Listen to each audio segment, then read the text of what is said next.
Dulu, Mbah dan Bapak saya suka mendongeng sebelum saya tidur. Sebagai anak kecil, saya terhibur, sekaligus belajar banyak kebijaksanaan. Ketika dewasa, kita rindu untuk mendengar dongeng-dongeng itu. Nyanyian Bumi Pertiwi ini unik. Kisahnya melatar belakangi dibangunnya Candi Raksasa Borobudur yang merupakan salah satu keajaiban dunia. Kita dengerin dongengnya yuk.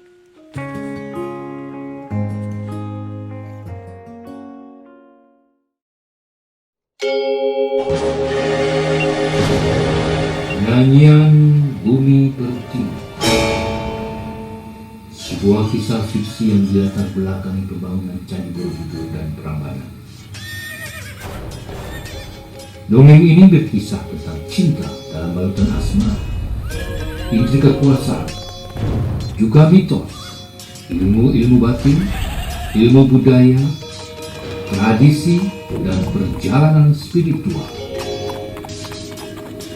Nyanyian Bumi Pertiwi adalah tembang kehidupan yang berkidung tentang kisah orang-orang besar di balik peninggalan sejarah yang seolah-olah masih nyata di hadapan kita. Jika hati kita terbuka, kita akan dapatkan harta warisan kebijaksanaan yang tiada tanding. Jika pikiran kita terbuka, akan terangkai rahasia bagaimana caranya menjadi bangsa yang besar, manusia yang mulia. Ikuti terus Nyanyian Bumi Pertiwi.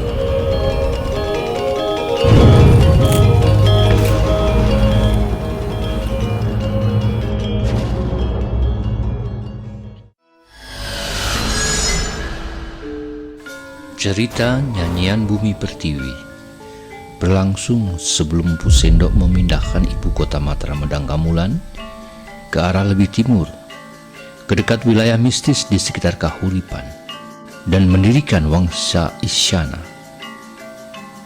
Jadi kisah ini terjadi jauh sebelum ada kerajaan besar Majapahit.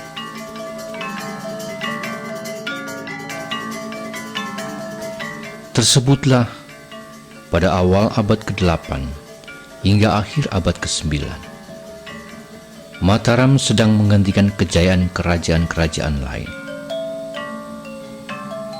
Mataram kuno yang disebut Mataram Medangkamulan memancar hingga awal abad ke-10. Wilayah-wilayah nun jauh di utara, barat maupun timur sedang surut. Kutai, Sriwijaya, Tarumanegara, Pakuan, Pajajaran, Galuh, Jembrana, Bengkalu, dan Jambudwipa seperti sudah redup. Cahaya wahyu kejayaan sudah bergeser dari Galuh, berpindah ke Kalingga, Medang Mataram, pusat Jawa Dwipa. Sayangnya, kejayaan dicapai tidak selalu dengan cara damai. Mataram juga menoreh sejarah berdarah dalam menaklukkan, membangun, dan mempertahankan kekuasaannya.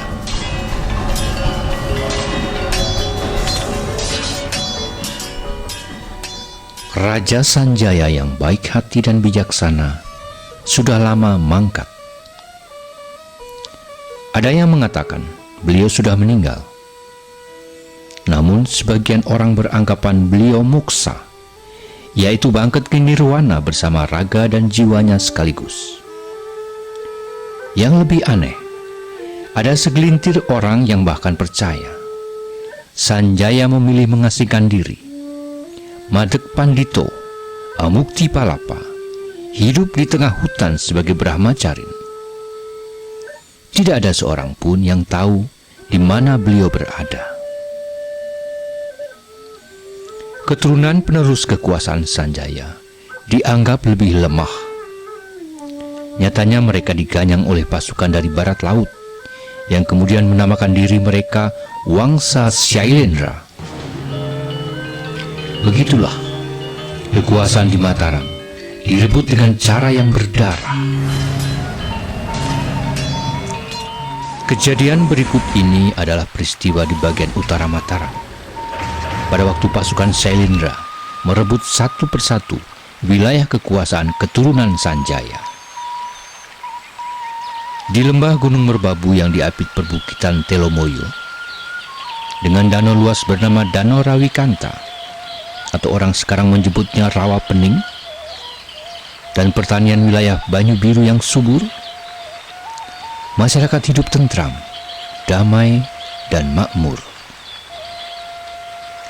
Namun pada hari itu, langit yang cerah berubah menjadi merah. Ketentraman masyarakat terusik oleh serangan yang tiba-tiba datangnya dari pasukan besar Sailendra. Kedamaian dirobek-robek oleh gempuran maha dahsyat. Suara-suara senjata beradu dengan jerit kematian dan kemarahan. Teriakan yang membahana seolah air bah yang tidak terbendung. Wilayah kerajaan di sekitar Tuntang Banyu Biru sedang diobrak-abrik. Pasukan ganas yang datang dari berbagai penjuru menyerbu sejak matahari mulai terbit.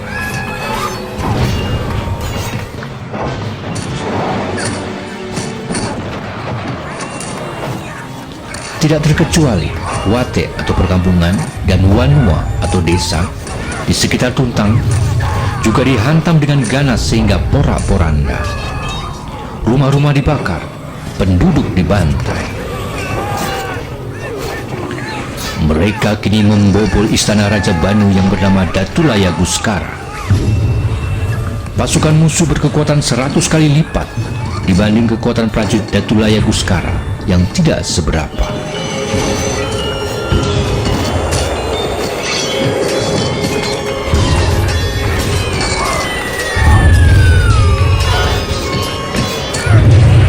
Seorang Mapasanggahan, pimpinan pasukan dengan pangkat Prawira Manggala, yang tubuhnya penuh dengan percikan darah, merangsek maju.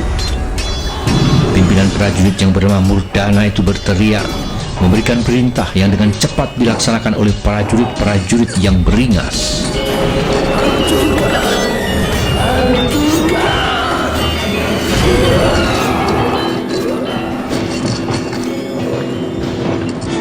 Di tengah bumi Yagara, tempat tinggal raja, Prabu Banu dan pengawalnya tersudut di salah satu ruangan.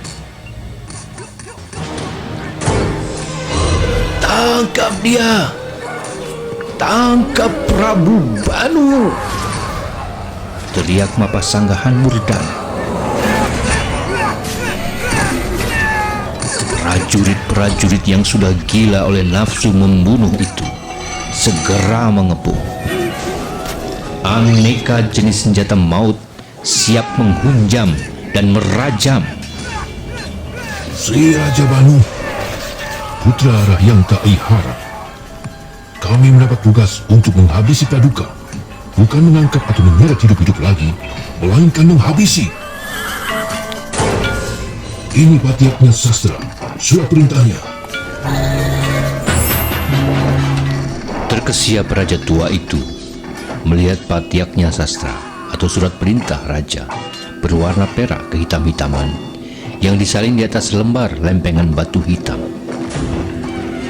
Di lembaran itu terukir perintah untuk menghabisi Raja Banu atas nama Sri Maharaja Ring Bumi Mataram. Sumpah serapah keluar dari mulut Banu yang gemetar oleh rasa gemas dan kemarahan. "Bisa Asura ke barat, kalian laknat, mau membunuh aku.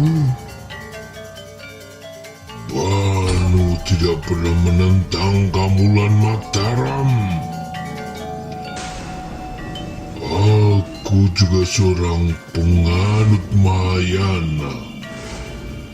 Apa salahku?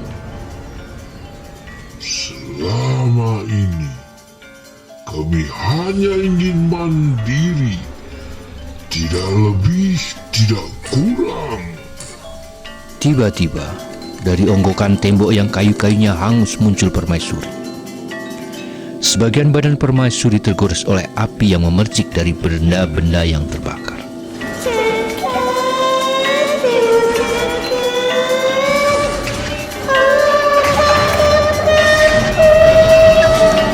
Jerit permaisuri memanggil suaminya.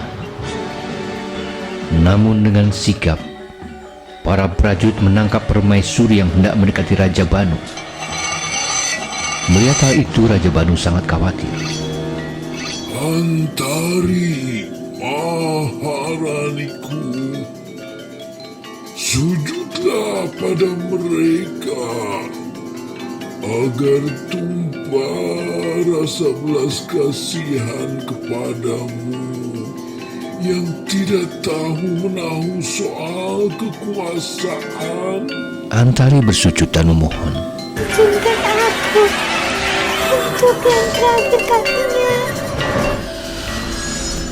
Sejenak para tentara pembunuh itu luluh dan membiarkan pasangan suami istri yang sudah tidak berdaya ini saling mendekat dan memeluk. Mereka turunkan senjata yang terhunus itu dengan santai. Kesempatan tersebut tidak disia-siakan oleh Prabu Banu. Dengan sekali menghentak, raja tua itu mencabut kerisnya dan berputar menebas sambil tetap melindungi permaisurinya. Keris pendek yang kemilau menari di udara, merobek tubuh beberapa prajurit. Darah muncat membasahi tubuh Banu. Sebagian yang lain tempias ke wajah Murdana dan permaisuri. Ini sebuah tindakan yang mengejutkan dan nekat. Murdana melompat sambil mengayunkan pedang. Prajurit yang lain menghujam dan merajam dengan cepat, keras, dan marah. Luput, Raja Banu telah menjatuhkan diri sambil menubruk para prajurit yang kini berusaha memegangi istrinya.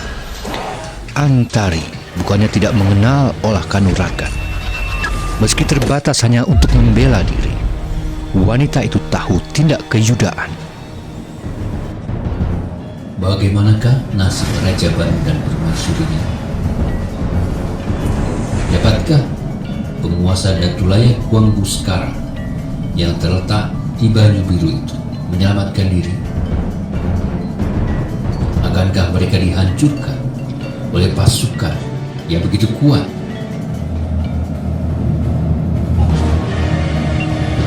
Ikuti terus dongeng nyanyian Bumi Pertiwi yang dipersembahkan oleh Komunitas Diskusi Seni dan Budaya Berlian Persada.